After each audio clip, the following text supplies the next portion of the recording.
Salut tout le monde, j'espère que vous allez bien. Aujourd'hui, on se retrouve pour une petite théorie en attendant que ma vidéo sur la mythologie de Shang-Chi ne sorte.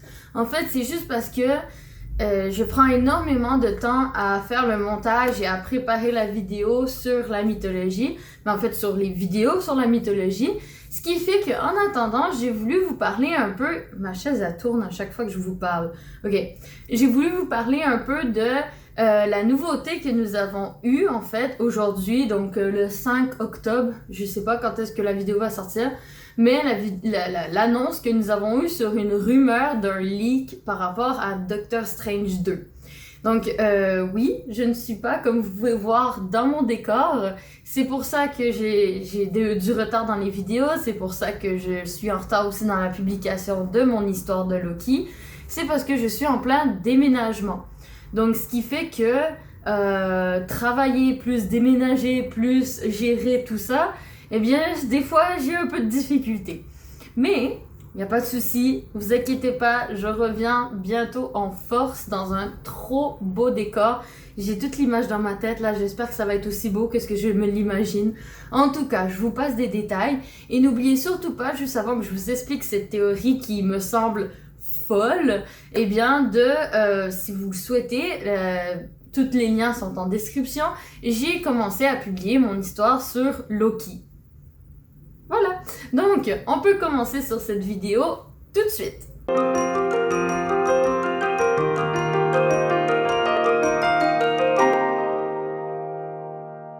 La théorie que je souhaite vous expliquer aujourd'hui, c'est celle qui relie WandaVision, Shang-Chi et Doctor Strange 2. Vous allez me dire, mon Dieu, comment est-ce qu'on peut faire relier ces trois histoires-là ensemble, surtout Shang-Chi? Mais tenez-vous bien parce que cette théorie pourrait être potentiellement intéressante et potentiellement véridique. Après, je ne dis pas que toute la théorie au complet est véridique, mais je pense qu'on s'enligne sur quelque chose qui pourrait être très intéressant pour le cours de l'histoire de la phase numéro 4. En fait, c'est que les théories par rapport au fait que Wanda deviendrait méchante se renforcent de plus en plus. Dans le sens où, en fait, dites-vous, si on prend le fait que justement, on prend le leak qu'il y a eu aujourd'hui de la part de, je vais donner le nom, It's My Time to Shine. C'est un utilisateur de Twitter qui, soi-disant, avait des leaks de la production du film de Doctor Strange, etc. Après, c'est juste une rumeur de l'histoire, mais c'est quelque chose qui pourrait être intéressant. Cette personne dit en fait que, soi-disant, que l'histoire qui se situerait dans Doctor Strange 2 mettrait en phase le fait que Wanda deviendrait une méchante. Une théorie que plusieurs personnes, dont moi-même, croient et qu'on en a parlé dans des vidéos précédemment, surtout à la fin de WandaVision et de Loki. On en parlait souvent comme quoi que potentiellement Wanda deviendrait la méchante sans vouloir l'être vraiment, qu'elle serait une méchante malgré elle parce qu'elle veut retrouver sa famille et que malheureusement pour retrouver sa famille, elle doit faire des conneries entre parenthèses. Eh bien, cette théorie se fiche là-dessus que, justement, la personne dit que, soi-disant, que Wanda, justement, la voix qu'elle entend de ses enfants à la fin de la série serait, en fait, le contrôle que le Darkhold aurait sur elle. Dans le sens où les gens pensent que, justement, Scarlet Witch, Wanda, en fait, le Darkhold contrôlerait et essaierait de prendre possession, en fait, de Wanda, entre parenthèses, et que, justement, en la faisant croire que ses enfants sont en danger dans un autre univers, dans un autre multiverse, et ça ferait en sorte que Wanda voudrait absolument aller les sauver et qu'elle ferait des bêtises pour essayer de les sauver en faisant des problèmes. Et que ça serait justement le contrôle que le Darkhold pèserait sur elle en leur faisant croire quelque chose qui n'est pas véridique.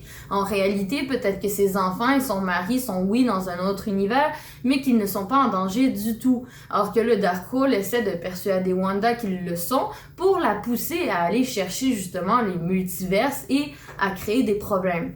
Et bien justement, cette théorie, je genre, la personne, en fait, a décrit que, soi-disant, que l'histoire tournerait sur Wanda, essayant de rechercher ses enfants et Vision, et que, justement, elle devrait briser les multiverses et qu'elle devrait se téléporter de multiverse en multiverse, et qu'elle irait chercher une certaine Chavez qui, elle, est une inhumaine qui contrôle, en fait, qui peut créer des portails entre multiverses.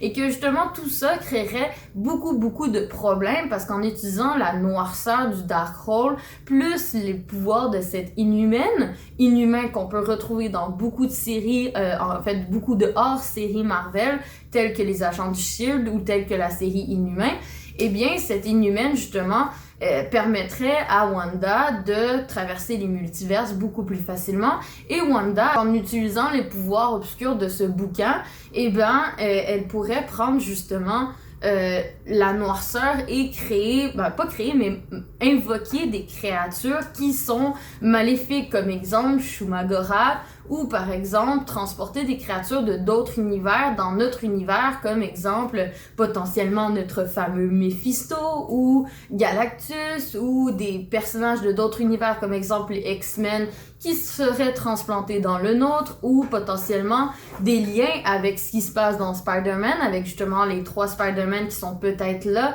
avec tous les personnages qui pourraient construire les Sinister Six. Eh bien, la théorie suppose que justement Wanda serait la source de tous les problèmes de multiverse, que ça soit dans Loki, que ça soit dans Spider-Man, que ça soit dans d'autres films futurs. Eh bien, elle serait le point de collision qui va créer une guerre totale, et que ça serait à cause d'elle qui, en essayant de sauver ses enfants, créerait des problèmes autour, et que justement dans le film de Doctor Strange va essayer de la persuader d'arrêter de faire ça avant qu'elle touche un point de non-retour, et que malheureusement celle-ci ne voudra pas en fait, et qu'elle va se monter contre Doctor Strange parce qu'elle veut absolument récupérer ses enfants et qu'elle s'en fout des conséquences qu'elle peut provoquer autour d'elle. Ce que je peux comprendre entre parenthèses, dans le sens où c'est vrai que, je veux dire, Wanda a énormément souffert tout le long de sa vie et a perdu toutes les personnes à laquelle elle tenait. Donc c'est sûr que là, cette fois-ci, c'est normal que peut-être que celle-ci ne veut pas abandonner cette quête-là, qu'elle a abandonné tellement de personnes et qu'elle ne veut pas reproduire la même chose avec ses enfants. Donc ça, c'est la théorie qui mettrait en base justement le leak que la personne a dit que ça serait ça l'histoire de Doctor Strange 2.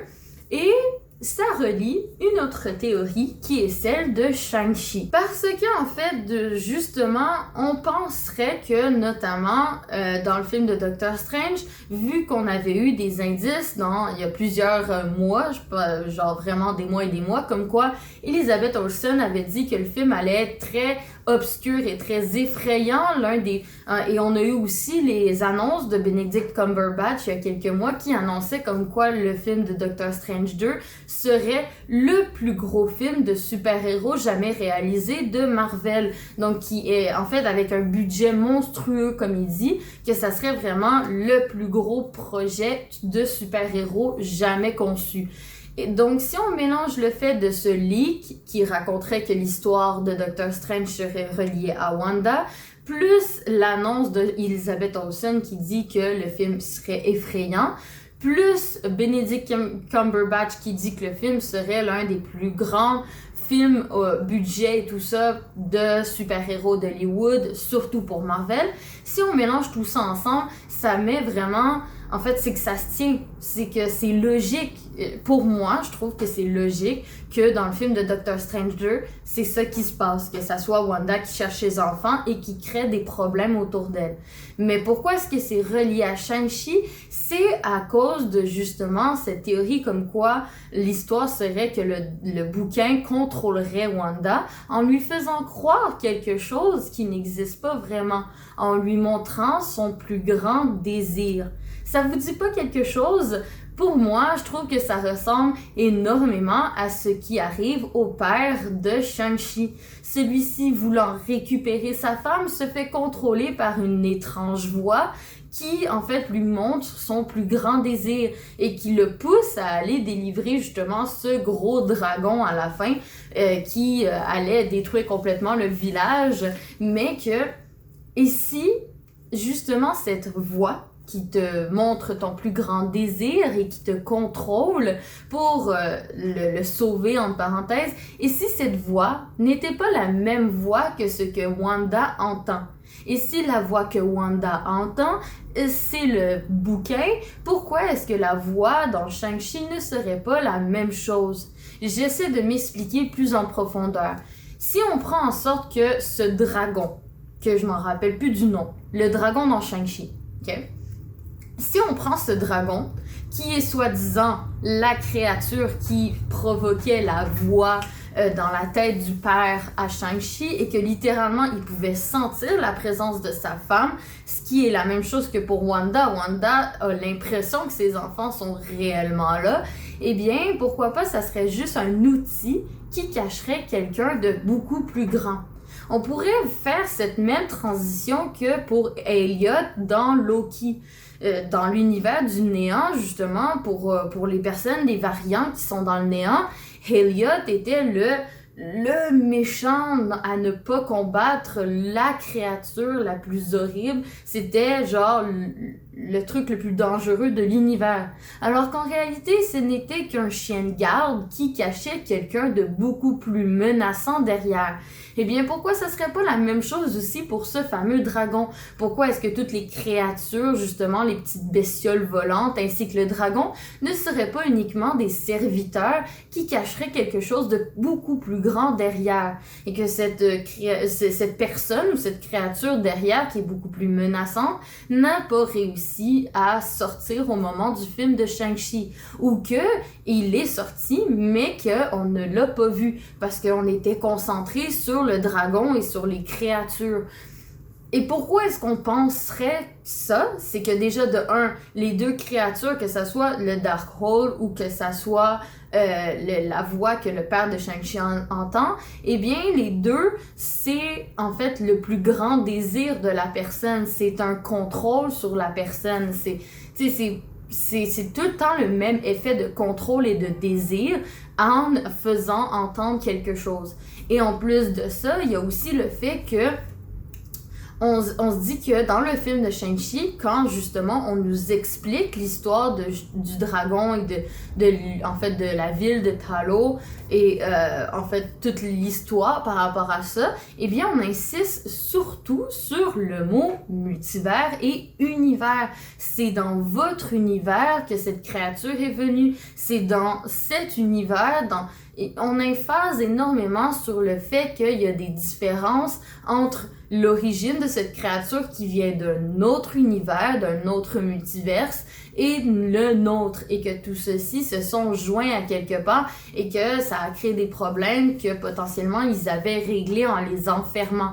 Eh bien, le fait que justement on insiste autant sur le mot univers ou sur le mot multivers fait en sorte que ça pourrait nous faire justement rapprocher avec la théorie du Darkhold qui fait la même chose basically, qui pousse Wanda à explorer les multivers. Pour moi, je trouve que peut-être que le fait que dans Shang-Chi, la voix de justement dans Shang-Chi serait la même que celle dans Wanda, me paraît peut-être un petit peu poussée, mais plausible, mais un petit peu poussée. La théorie qui fait en sorte que le Darkhold en fait posséderait Wanda et la pousserait à devenir méchante en explorant les multiverses et qui créerait des bêtises. Pour moi, ça, je trouve que c'est hyper cohérent. Je vais prêcher pour cette théorie parce que je trouve que la théorie de rendre Wanda méchante, entre parenthèses, sans qu'elle le soit vraiment, tu sais, je veux dire, pour moi, elle fait pas ça pour être méchante, eh bien, moi, je trouve que c'est une théorie qui est plausible et qui rendrait l'histoire de la phase numéro 4 de Marvel hyper intéressante et très bien apportée. Donc, je sais pas ce que vous en pensez. Dites-moi-le en commentaire et surtout, eh bien, partagez cette vidéo le plus que vous pouvez pour qu'on puisse justement parler encore davantage. Vous avez peut-être des théories aussi différentes de moi. Donc, sérieusement, je vous laisse là-dessus. La prochaine vidéo, si j'y arrive, ça sera sur la mythologie de Shang-Chi. Donc, je vous fais des gros bisous du Québec!